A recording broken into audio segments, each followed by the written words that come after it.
Hi and welcome back to Automotive. ಇವತ್ತು ನನ್ನ ಹತ್ರ KTM ಫ್ಯಾಮಿಲಿಯ ಇನ್ನೊಂದು ಬೈಕ್ ಇದೆ, ದ KTM 390 ಅಡ್ವೆಂಚರ್.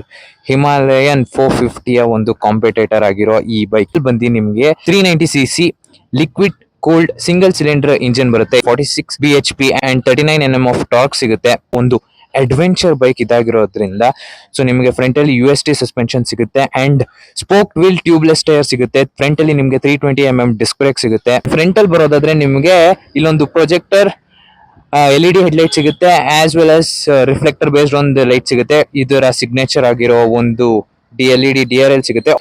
ಇದೊಂದು ಆರೆಂಜ್ ಶೇಡ್ ಅಲ್ಲಿ ಬರುವಂತ ಇದೊಂದು ಕಲರ್ ಆಗಿರುತ್ತೆ. ಹಿಂದೆ ಬರೋದಾದ್ರೆ ನಿಮ್ಗೆ 280 mm ಡಿಸ್ಕ್ ಬ್ರೇಕ್ ಸಿಗುತ್ತೆ. ಹಿಂದೆ ಟೈರ್ ಪ್ರೊಫೈಲ್ ಬರೋದಾದ್ರೆ 130/80 R17 ಸೆಕ್ಷನ್ ಟೈರ್ ಸಿಗುತ್ತೆ. ಇದು ಕೂಡ ಟ್ಯೂಬ್ಲೆಸ್ ಟೈರ್ ಅಂಡ್ ಅಂಡರ್ ಬೆಲಿ ಎಕ್ಸಾಸ್ಟ್ ಬರುತ್ತೆ. ಅಡ್ವೆಂಚರ್ ಬೈಕ್ ಆಗಿರೋದ್ರಿಂದ ಎಕ್ಸಾಸ್ಟ್ ಮೇಲೆ ಕೊಟ್ಟಿದ್ರೆ it would have been useful. ಈ ಡೌನ್ ಮೇಲೆ ನಿಮ್ಮ ನೀರಿನ ಲೆವೆಲ್ ಇರಬೇಕು, ಇಲ್ಲ ಅಂದ್ರೆ ಎಕ್ಸಾಸ್ಟ್ ಒಳಗೆ ಹೋಗೋ ಚಾನ್ಸಸ್ ಇರುತ್ತೆ. ಅಂಡ್ ಬರೋದಾದ್ರೆ ಚಿಕ್ಕದಾಗಿ ಒಂದು ಟೈಲ್ ಲ್ಯಾಂಪ್ ಕೊಟ್ಟಿದ್ದಾರೆ. So nice grab handle, single set of seat, ಯಾವ್ದಾದಂತ ಸ್ಪ್ಲಿಟ್ ಸೀಟ್ ಇದರಲ್ಲಿ ಕೊಟ್ಟಿಲ್ಲ. 14.5 ಲೀಟರ್ಸ್ ಆಫ್ ಟ್ಯಾಂಕ್ ಕೆಪಾಸಿಟಿ ಕೊಟ್ಟಿದ್ದಾರೆ. ಸೊ ಇದು ಬಂದು ಇದರ ಟಾಪ್ ಮಾಡೆಲ್. ಇಲ್ಲಿ ನಿಮಗೆ 5-inch TFT ಡಿಸ್ಪ್ಲೇ ಸಿಗುತ್ತೆ. ಅಡ್ಜಸ್ಟಬಲ್ ಸಸ್ಪೆನ್ಷನ್ಸ್ ಕೊಟ್ಟಿದ್ದಾರೆ, ಇಫ್ ಯು ಕ್ಯಾನ್ ಸಿ. ಇದು ಬಂದು ಟಾಪ್ ಮಾಡೆಲ್ ಆಗಿರೋದ್ರಿಂದ ಈ ಫೀಚರ್ಸ್ ಗಳು ನಿಮಗೆ ಸಿಗುತ್ತೆ. ಕ್ರೂಸ್ ಕಂಟ್ರೋಲ್ ಸಿಗುತ್ತೆ, ಹಾರ್ನ್ ಸ್ವಿಚ್ ಇಲ್ಲಿದೆ, ಇಂಡಿಕೇಟರ್ ಸ್ವಿಚ್ ಇಲ್ಲಿದೆ, ಹೆಜಾರ್ಡ್ ಸ್ವಿಚ್ ಇಲ್ಲಿದೆ, cruise control on off switch ಇಲ್ಲಿದೆ ಅಂಡ್ ಈ ಡಿಸ್ಪ್ಲೇ ಟಾಗಲ್ ಮಾಡಕ್ಕೆ ಈ ಬಟನ್ಸ್ ಆಗಿರುತ್ತೆ. ಸೇಮ್ ನೀವು ಏನೇನು ನೋಡ್ತೀರಾ ಅದೇ. ಈ ಡಿಸ್ಪ್ಲೇ ನಿಮಗೆ ಬ್ಲೂಟೂತ್ ಕನೆಕ್ಷನ್, ನ್ಯಾವಿಗೇಷನ್ ಇನ್ಕ್ಲೂಡೆಡ್ ಆಗಿ ಸಿಗುತ್ತೆ. ನನ್ನ ಪ್ರೀವಿಯಸ್ ವಿಡಿಯೋ 250 ರಿವ್ಯೂ ಮಾಡಿದೆ, ಅದರಲ್ಲಿ ಇರಲಿಲ್ಲ. ಇಷ್ಟು ಈ ಡಿಸ್ಪ್ಲೇ ಟಾಗಲ್ ಮಾಡೋಕ್ಕಾಗಿರುತ್ತೆ. ಅಂಡ್ ಇಲ್ಲಿ ನಿಮಗೆ ಕಿಲ್ ಸ್ವಿಚ್ ಸಿಗುತ್ತೆ, ಇದು ಬಂದು ಇಗ್ನಿಷನ್ ಸ್ವಿಚ್. ಇದರ ಸೀಟ್ ಹೈಟ್ ಬಂದು 800 mm. ನಾನು ಬಂದು 5'11" ಇದ್ದೀನಿ. So you can easily flat foot, ಅಷ್ಟೇನ್ ಕಷ್ಟ ಆಗಲ್ಲ.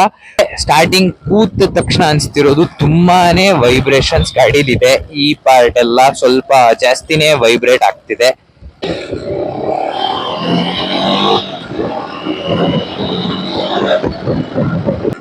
ಲೋ ಅಂಡ್ ಪರ್ಫಾರ್ಮೆನ್ಸ್ ಚೆನ್ನಾಗಿದೆ, ಪಂಚಿ ಆಗಿದೆ. 390cc ಆಗಿರೋದ್ರಿಂದ ಸೊ ಬೆಟರ್ ಪರ್ಫಾರ್ಮೆನ್ಸ್ ಕೊಡ್ತಾ ಇದೆ. ಸೊ ಮಿಡ್ ರೇಂಜ್ ಹೇಳೋದಾದ್ರೆ ಮಿಡ್ ರೇಂಜ್ ಕೂಡ ಅಷ್ಟೇ ಸೂಪರ್ ಆಗಿದೆ. ಸೊ 250 ಮುಗಿಸಿದ್ನಲ್ಲ, ಅದಕ್ಕಿಂತ ಇದು ಸ್ವಲ್ಪ ಲೋ ಎಂಡ್ ಅಲ್ಲಿ ತುಂಬಾ ಚೆನ್ನಾಗಿ ಪರ್ಫಾರ್ಮೆನ್ಸ್ ಮಾಡ್ತಿದೆ. ಮಿಡ್ ರೇಂಜ್ ಅಲ್ಲಿ ಅದಕ್ಕಿಂತ ತುಂಬಾ ಬೆಟರ್ ಪರ್ಫಾರ್ಮೆನ್ಸ್ ಫೀಲ್ ಮಾಡಿಸ್ತಿದೆ. ಕ್ಲೇಮ್ಡ್ ಮೈಲೇಜ್ ಬಂದು ಇದರ ಒಂದು 30 to 35 here I claimed mileage. ನಿಮಗೆ ಎಕ್ಸ್ಪೆಕ್ಟೇಷನ್ಸ್ ಒಂದು 25 to 30 ಇರಲಿ. ಕೇಬಲ್ ಮ್ಯಾನೇಜ್ಮೆಂಟ್ ಅಲ್ಲಿ ನೋಡ್ತಾ ಇರ್ಬೋದು. ನನಗೆ ಸ್ಮಾಲ್ ಡೀಟೇಲ್ ಕೂಡ ಎಲ್ಲ ಒಂದು ಬೈಕ್ ಗಳಲ್ಲಿ ಇಂಪಾರ್ಟೆಂಟ್ ಆಗಿರುತ್ತೆ. ನಿಮ್ಮ GT 650 ಅಷ್ಟೇ cable management is very good. ಕೆಲವೊಂದು ಬೈಕ್ ಅಲ್ಲಿ ಎಲ್ಲೆಲ್ಲ ಹಂಗಂಗೆ ಬಿಟ್ಬಿಟ್ಟಿರ್ತಾರೆ. See small details also matters for an biker. Cable management is good on this bike. I really liked it. ಯಾವುದೇ ಆದಂತ ಸುಮ್ಮನೆ ಬೇಕಾಬಿಟ್ಟು ಆ ಕಡೆ ಬಿಡ್ತಿಲ್ಲ, ಎಲ್ಲ ನೀಟ್ಲಿ ಮ್ಯಾನೇಜ್ ಮಾಡಿದ್ದಾರೆ. Love this small details in every bike. Bike ಅಲ್ಲಿ ನನಗೆ ಇಷ್ಟ ಆಯ್ತು, ಅದಕ್ಕೆ ಅದನ್ನ ಹೇಳಿದೆ. ಇಷ್ಟ ಆಗದಿರೋದು ಈ ಬೈಕ್ ಅಲ್ಲಿ ಅಂದ್ರೆ ಈ ಸ್ವಿಚಸ್ ಗಳು ತುಂಬಾನೇ ಫ್ಲಿಮ್ಸಿ ಆಗಿದೆ, ಪ್ರೀಮಿಯಂ ಅನ್ಸಲ್ಲ. ಬೇರೆ ಗಾಡಿಗಳಲ್ಲಿ ಇದರ ಕಾಂಪಿಟೇಟರ್ ಸ್ವಲ್ಪ ಪ್ರೀಮಿಯಂನೆಸ್ ನ ಪ್ರೊವೈಡ್ ಮಾಡೋದ್ರಿಂದ so they could have gone for a premium side. ಈ ಸ್ವಿಚಸ್ ಗಳಾಗಿರ್ಬೋದು ಬೆಟರ್ ಫಿನಿಶ್ ಇದಕ್ಕೆ ಕೊಡ್ಬೋದಿತ್ತು. ಸೊ ಇದೊಂದು ನನಗೆ ಇಷ್ಟ ಆಗ್ಲಿಲ್ಲ. ಅಂಡ್ ತುಂಬಾನೇ ವೈಬ್ರೇಷನ್ಸ್ ಗಳಿದೆ.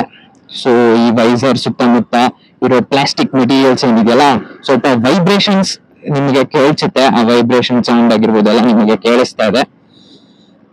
ಸೀಟ್ ಕಂಫರ್ಟ್ ಬಗ್ಗೆ ಹೇಳೋದಾದ್ರೆ ಇಟ್ ಈಸ್ ಕ್ವೈಟ್ ಗುಡ್. ತುಂಬಾ ಕಂಫರ್ಟಬಲ್ ಸಾಫ್ಟ್ ಕುಷನ್ ಇರೋ ಸೀಟ್ಸ್ ಅಂತ ನಾನು ಹೇಳಲ್ಲ. ಸ್ವಲ್ಪ ಹಾರ್ಡ್ ಸೈಡ್ ಇದೆ ಈ ಸೀಟ್ ಕೂಡ, but it is pretty manageable. Suspension are also good. It is on the softer side. Mid range is also good. Quick overtakes is very easy.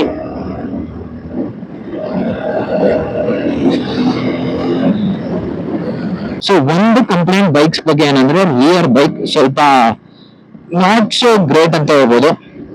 ಈ bike ಅಲ್ಲಿ ಇನ್ನೊಂದು ಏನ್ ಇಷ್ಟ ಆಗ್ಲಿಲ್ಲ ಅಂದ್ರೆ ಈ ಬಟನ್ ಇದೇನ್ ಕೊಟ್ಟಿದಾರಲ್ಲ, plus minus cruise control speed ನ ಇನ್ಕ್ರೀಸ್ ಡಿಕ್ರೀಸ್ ಮಾಡಕ್ಕೆ, ಇದು ಒಂದು ರಾಂಗ್ ಪೊಸಿಷನ್ ಅಲ್ಲಿ ಇದೆ.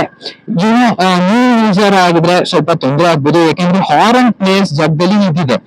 So until you get adjusted to it, ಸ್ವಲ್ಪ ನಿಮ್ಗೆ ತೊಂದರೆ ಆಗ್ಬೋದು. May be it could have better if that placed it over here. So ಅದೊಂದು ನನಗೆ ಇಷ್ಟ ಆಗ್ಲಿಲ್ಲ. ಬೈಕ್ ಪರ್ಫಾರ್ಮೆನ್ಸ್ ತುಂಬಾ ಚೆನ್ನಾಗೇ ಇದೆ. ಎಕ್ಸಾಸ್ಟ್ ಕೂಡ ತುಂಬಾ ಡೀಸೆಂಟ್ ಅಂಡ್ ಕ್ಲೀನ್ ಆಗಿದೆ. ಸ್ಪೀಡ್ ಗೇರ್ ಬರುತ್ತೆ ಇದರಲ್ಲಿ, ನಿಮ್ಗೆ quick shift plus slipper clutch assist ಕೂಡ ಬರುತ್ತೆ.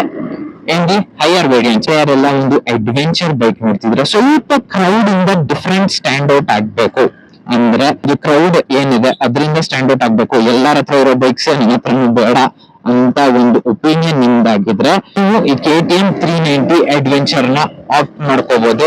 Performance wise it is good, ಯಾವ್ದಾದಂತ ತೊಂದರೆ ಇಲ್ಲ. ವೈಬ್ರೇಷನ್ಸ್ ಗಳಿದೆ little bit, I think so it is manageable. And seating comfort ಆಗಿರ್ಬೋದು, ಸಸ್ಪೆನ್ಷನ್ ಸೆಟಪ್ ಆಗಿರ್ಬೋದು, ದ ಗ್ರೌಂಡ್ ಕ್ಲಿಯರೆನ್ಸ್ ಆಗಿರ್ಬೋದು, ಎಲ್ಲವೂ ಚೆನ್ನಾಗಿರೋದ್ರಿಂದ ಸೊ ನೀವು ಈ ಬೈಕ್ ನ ಒಂದು ಕನ್ಸಿಡರ್ ಮಾಡ್ಕೋಬಹುದು. ಸೊ ಅಷ್ಟು ಬಂದು ಈ ಬೈಕಿನ ಒಂದು ಒಪಿನಿಯನ್ ನಂದಾಗಿರುತ್ತೆ. ಇನ್ನ ಒಂದು 24 days ಚಾಲೆಂಜ್ ವಿಡಿಯೋಲಿ ಇದು ಕೂಡ ಒಂದು ಪಾರ್ಟ್ ಆಗಿತ್ತು. ಸಪೋರ್ಟ್ ಮಾಡ್ತಾ ಇರಿ, ಮತ್ತೆ ಇನ್ನೊಂದು ವಿಡಿಯೋ ಸಿಗ್ತೀನಿ. Until then thank you so much for watching. Please do subscribe. Thank you.